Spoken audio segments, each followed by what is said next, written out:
America Colorado రాష్ట్రంలోని Denver international ఎయిర్పోర్ట్లో ఓ విమానానికి త్రుటిలో పెను ప్రమాదం తప్పింది. విమానం ల్యాండ్ అయిన తర్వాత ఎయిర్పోర్ట్ గేటు వద్దకు టాక్సింగ్ చేస్తుండగా ఇంజన్లో మంటలు చెలరేగాయి.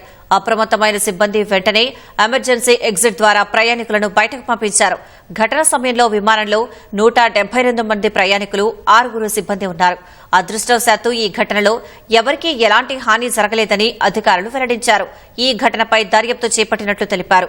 అమెరికా కాలమానం ప్రకారం గురువారం సాయంత్రం 5 గంటల ప్రాంతంలో ఈ ఘటన చోటు చేసుకుంది. కొలరాడో స్ప్రింగ్స్ ఎయిర్పోర్టు నుంచి డలాస్ ఫోర్త్ వర్త్ కు బయలుదేరిన అమెరికన్ ఎయిర్లైన్స్ కు చెందిన విమానంలో సాంకేతిక సమస్య తలెత్తింది. ఇంజన్లో వైబ్రేషన్స్ రావడంతో వెంటనే విమానాన్ని డెన్వర్ కు మళ్లించి అత్యవసరంగా దించేశారు. ఎయిర్పోర్ట్లోని టాక్సింగ్ ప్రదేశంలో విమానం ఇంజన్లో మంటలు చెలరేగాయి.